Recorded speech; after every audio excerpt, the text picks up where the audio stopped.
Graça e paz, queridas irmãs, queridos irmãos. Vamos, neste momento, meditar a partir da palavra de Deus. O texto bíblico de hoje, da nossa meditação, é João, capítulo 14. João, capítulo 14, versículos 1 a 14. Diz assim: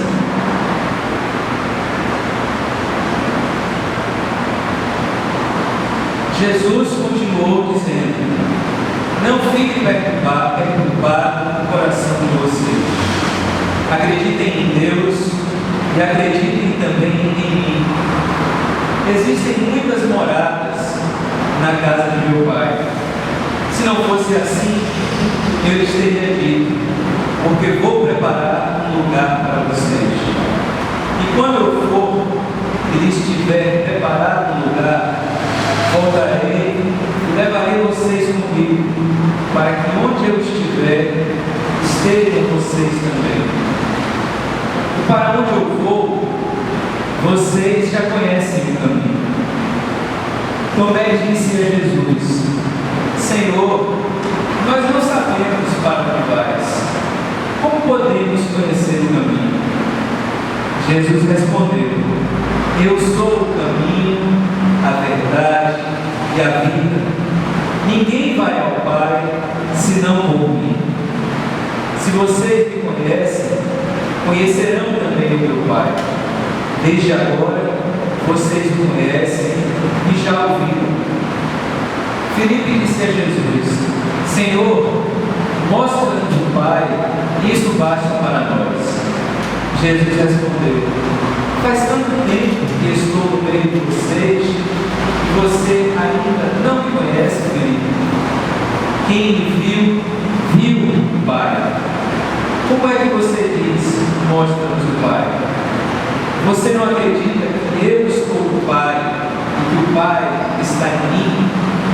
As palavras que digo a vocês, não as digo por mim mesmo, mas o Pai que permanece em mim, Ele é que realiza as suas obras. Acreditem em mim, eu estou no Pai e o Pai está em mim. Acreditem nisso, ao menos por causa destas obras. Eu garanto a vocês, quem acredita em mim fará as obras que eu faço, e fará maiores do que estas, porque eu vou para o Pai.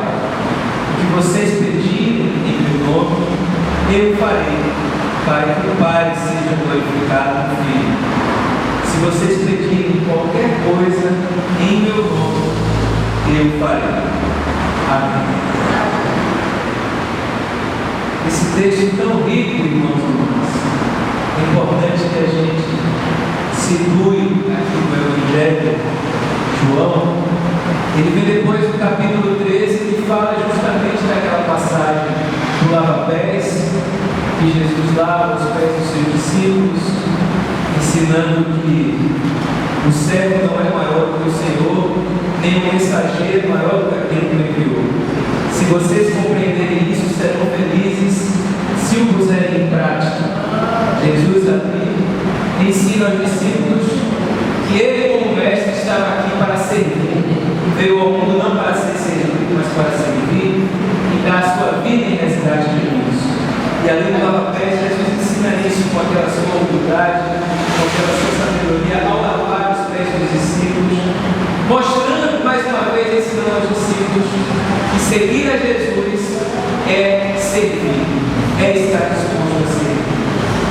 Mais adiante um pouco, seguindo no capítulo 13, Jesus já começa a indicar que será traído, que será traído por Judas.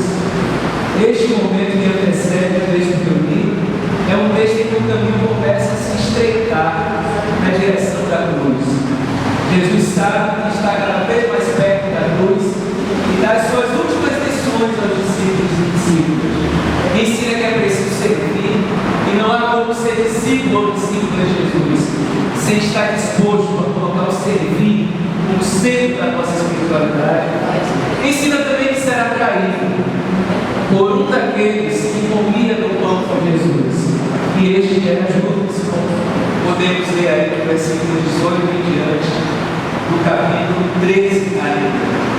E depois de falar que será traído, depois de mostrar como esse caminho que ele está ali trilhando, cada vez mais vai se estreitando como uma cruz, Jesus também fala a Pedro que, apesar dele ter dito que faria tudo por Jesus, Senhor, para onde vais?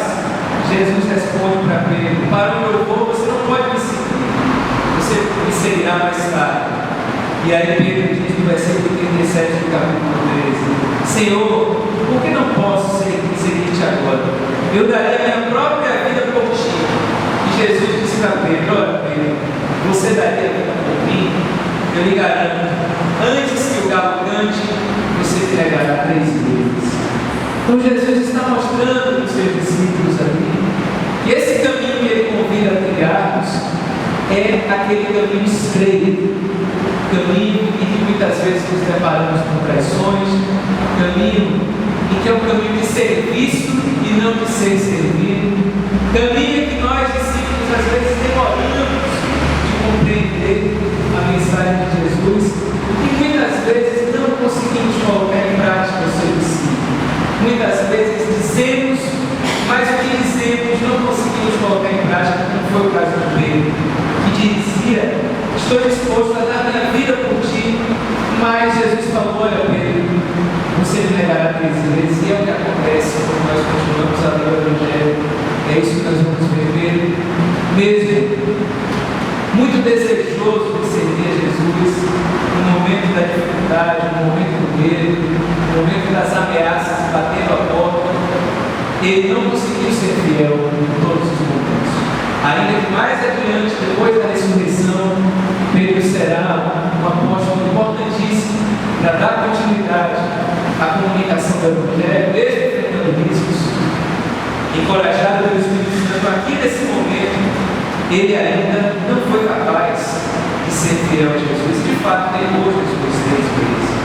E é nesse contexto de caminho cada vez mais estreito, das ameaças batendo a porta, da crucificação se aproximando, é nesse contexto que Jesus diz essas palavras que foram lidas há pouco.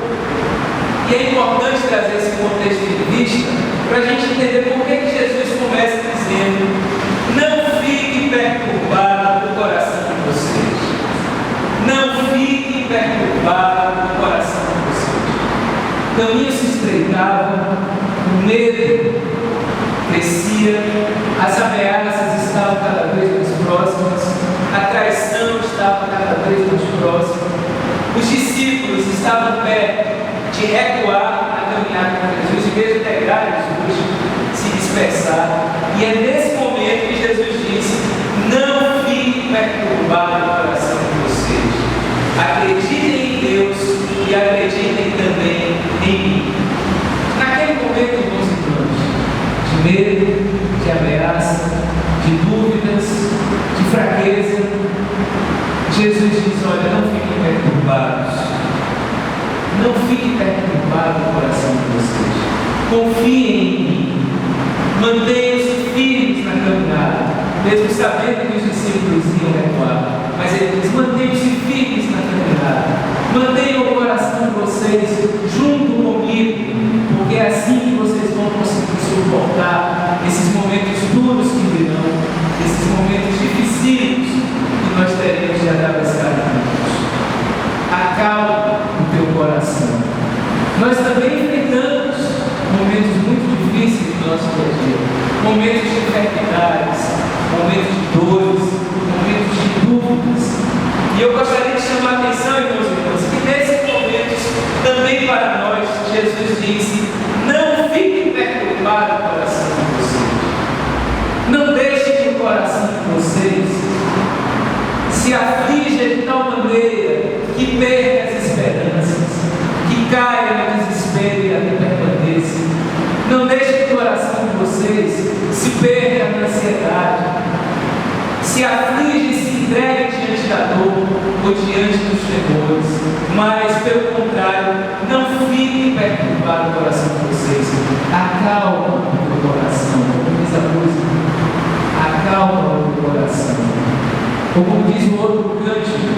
Confiem que Deus cuida de nós.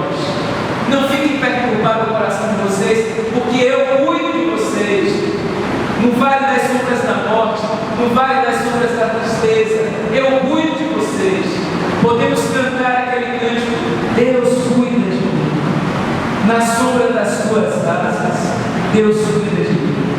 Eu amo a tua casa, eu amo a tua presença. Porque se uma porta se fechar aqui, outras portas se abrirão aqui. Deus cuida de mim, Deus cuida de nós. Por isso que podemos acolher com alegria e com conforto e inovação em nossas mentes e nossos corações esta palavra que Deus, Jesus disse: não fique perturbado no coração de vocês, porque Deus cuida de nós, porque Deus é conosco. Nós acalma o meu coração, eu estou contigo, eu serei com vocês. E assim Jesus continua dizendo, considerando que ele será crucificado, mas a cruz não será o ponto final, ele vai ressuscitar, e por isso ele diz: existem muitas moradas na casa do meu Pai. Se não fosse assim, eu teria dito, porque vou preparar um lugar para vocês. E quando eu for e tiver preparado um lugar, voltarei e levarei vocês comigo para onde eu estiver, estejam vocês também. Mesmo diante da morte, irmãos e irmãs, nós temos a confiança que Jesus prepara moradas para nós. E há muitas moradas na casa do Pai, diversas moradas na casa do Pai, para que mesmo diante da morte e após a morte, nós sejamos acolhidos pela graça de Deus. E ali onde está Jesus, ali também estaremos para a glória de Deus Pai. Mesmo a morte, irmãos e irmãs, não deve nos causar temor que paralisa, não deve ser motivo para um medo que nos abate e nos constrange, porque mesmo diante da morte, lembremos, Jesus preparará moradas na casa do Pai e nos acolherá mesmo para além da morte. A morte não deve ser motivo de medo, nem motivo para nos paralisar, porque Jesus prepara para nós moradas e nos acolherá mesmo para além da morte, na sua eterna glória. E Jesus segue dizendo, irmãos e irmãs, diante da pergunta ali de Tomé: mas Senhor, para onde vais?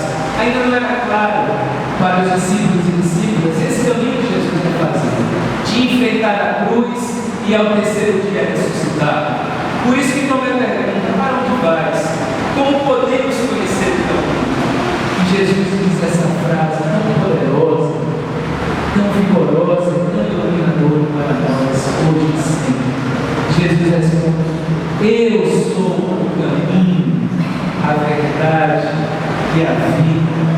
Ninguém vai ao Pai senão por mim. Jesus, naquele momento em que havia dúvidas para os discípulos, temores, ele se revela de uma forma muito poderosa e breve. No meio daqueles temores, ele diz: eu sou o caminho, a verdade e a vida. Diante desses temores, vocês não ficarão como em frente a um muro, a um caminho fechado, a um túnel sem luz. Saiba que vocês têm um caminho. E Jesus diz: eu sou o caminho, a verdade e a vida. Jesus, irmãos e irmãs, é este caminho que é o caminho do amor. Em primeiro lugar, Jesus é esse caminho do amor. Para irmos até o Pai, precisamos caminhar pelo caminho que é Jesus. E o caminho que é Jesus é o caminho do amor. Como Paulo muito bem expressou em Coríntios 13, quando ele dizia que ainda que falasse línguas de homens e de anjos, se não tivesse amor, seria um símbolo idoso. E Paulo diz que ainda que tivesse toda a profecia, conhecimento de todos os mistérios de ciência, ainda que tivesse toda a fé, a ponto de transportar montanhas, se não tivesse o amor, nada seria.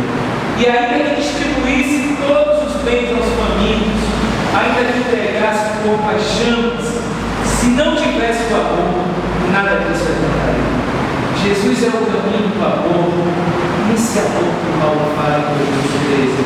O amor que é paciente, amor que é prestativo, que não é invejoso, que não se ostenta, que não se enche de orgulho. Amor que nada faz de inconveniente, que não procura seu próprio interesse, não se irrita, não guarda rancor. Amor que não se alegra com a injustiça, mas se regozija com a verdade. Tudo desculpa, tudo crê, tudo espera, tudo suporta. O amor que jamais se passará. Esse é o caminho de Jesus. Esse caminho desafiador, esse caminho excelente, esse caminho muitas vezes estreito, mas este caminho que é o caminho de Jesus, o caminho do amor, o caminho da vida, o caminho da salvação. E como diz Paulo, este caminho que é o amor, ele não se alegra com a injustiça, mas se regozija com a verdade. E Jesus diz: eu sou o caminho, a verdade e a vida. Esse caminho que Jesus é, que ele nos chama a trilhar, o caminho do amor é também o caminho da verdade, meus irmãos. Caminho da verdade. O nosso compromisso com Jesus é também um compromisso com a verdade. E nesses tempos em que vivemos, a verdade anda muito ameaçada também. A verdade anda muito corrompida. A verdade tem sido negada no nosso dia a dia, nas redes sociais, no nosso WhatsApp. A tal ponto de que tem sido discutida uma lei no nosso país para combater as chamadas fake news, as notícias falsas, as mentiras que são propagadas no WhatsApp, na internet, nas redes sociais, e terminam se disseminando nas conversas cotidianas nossas. E tem sido discutida uma lei, e por incrível que pareça, uma lei para combater as mentiras, as fake news. E por incrível que pareça, no nosso país, há lideranças religiosas, evangélicas inclusive, que têm se colocado contra a lei e querem combater as mentiras. A lei pode ser aperfeiçoada, ela tem uma lei bem pronta, perfeita, pode ser discutida e aperfeiçoada. Mas ser contra uma lei que se propõe a combater mentiras, combater as fake news, as mentiras, que difamam tantas pessoas, que destroem reputações, que colocam inclusive pessoas em risco de morte, porque a partir das mentiras, às vezes as pessoas acreditam na mentira, pensam que aquela pessoa é uma criminosa e perseguem, às vezes agridem, pessoas já foram agredidas e mortas por causa dessas mentiras. E como é que pode, uma lei que quer combater essas mentiras, que inclusive estão prejudicando as nossas crianças, tem ajudado, mentiras que têm ajudado na violência, nas escolas e tudo mais? Como é que uma lei que se propõe a combater as mentiras é rejeitada e combatida por líderes religiosos que se dizem cristãos? Não há como, irmãos e irmãs, sermos cristãos e aceitarmos a mentira, aceitarmos a disseminação da mentira e sermos propagadores de mentiras. Infelizmente, nossos irmãos e irmãs evangélicas e nós temos sido alvo preferencial dessas mentiras. Muitas dessas mentiras, dessas fake news que são disseminadas hoje no nosso país, são voltadas e têm como público-alvo nós, povo evangélico, povo cristão, e nós precisamos estar atentos, comprometidos com Jesus, que é o caminho, a verdade e a vida. Não há como caminharmos com Jesus sem termos também compromisso com a verdade. Por isso que é bom divulgar, irmãos e irmãs, o trabalho do Coletivo BR. Os irmãos podem procurar na internet Coletivo BR, que é um grupo formado por irmãos e irmãs cristãos de várias igrejas, que trabalham justamente para desfazer as mentiras. Sempre que surge uma fake news, uma mentira digital, eles esclarecem, mostram tintim por tintim porque aquilo é uma mentira e qual é a verdade dos fatos. Então nós precisamos recorrer a esses lugares de chegar e divulgar, termos cuidado para não nos deixarmos levar e nem sermos propagadores de mentira, mentiras que difamam, que destroem reputações,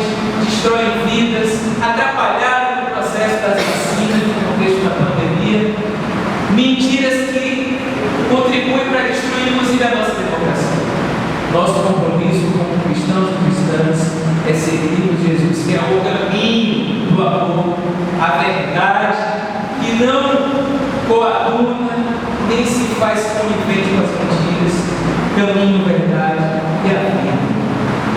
Jesus é o caminho, a verdade e a vida. Porque Jesus veio trazer vida e vida em abundância. Jesus veio trazer vida e vida eterna. Jesus deu a própria vida para que nós possamos ter vida. Jesus enfrentou a cruz para que nós possamos ter vida. Jesus foi coerente com o projeto do Reino de Deus até o fim, assumindo a condição de servo, como diz Paulo em Filipenses, e enfrentando a morte de cruz, mas nem a morte de cruz fez com que Jesus abandonasse o projeto do Reino de Deus. Jesus é o caminho, a verdade e a vida. Jesus é vida e nos chama a nos comprometermos com a vida, com a defesa da vida, com as boas novas da vida em abundância e da vida eterna em Cristo Jesus. Jesus, irmãos e irmãs, como diz o texto, é o caminho, a verdade e a vida, e quando olhamos para Jesus, encontramos o rosto misericordioso do Pai. Jesus diz aí: quem me viu o Pai, viu o Pai misericordioso. Quando olhamos para esse Jesus que se revela nos Evangelhos, nós vemos nesse Jesus o rosto misericordioso do Pai. Quando olhamos para Jesus, vemos o rosto humano misericordioso do Pai. Que assim possamos, cada vez mais, irmãos e irmãs, reconhecer Jesus, essa face misericordiosa do Pai, essa face amorosa, que nos quer bem, que cuida de nós, e que quer para nós um caminho de vida plena, de vida em abundância, um caminho de salvação. Que quer que sejamos promotores desta vida em abundância, que quer que sejamos propagadores, não das mentiras, mas da verdade e da vida que recebemos do Pai. A vida é esse milagre tão precioso que recebemos do Pai, e que cada vida humana nós somos chamados a enxergar ali o rosto de Cristo. Às vezes essa imagem e semelhança é destruída, é corrompida, é maltratada. Nas tantas formas de injustiça e violência e de pecado estão colocadas aí no nosso mundo. Mas Jesus veio para que essa imagem e semelhança seja refeita, seja cuidada, seja cicatrizada. E assim essa imagem e semelhança possa ser uma vez mais plena em Cristo Jesus. Possamos, irmãos e irmãs, acolher e confiar nesse cuidado de Deus. Que o nosso coração não se perturbe. E quando o nosso coração se perturbar, que lembremos dessa palavra de Jesus. Não fique perturbado o coração de vocês, porque Ele é conosco. E Ele é o caminho, a verdade e a vida. O caminho do amor, a verdade que dissipa as trevas da mentira, e é a vida em abundância, vida eterna. Quando olhamos para Jesus, esse Jesus dos Evangelhos é o rosto misericordioso do Pai que nós encontramos. Esse rosto e essa presença que nos abraça, que nos fortalece, nos renova, nos salva.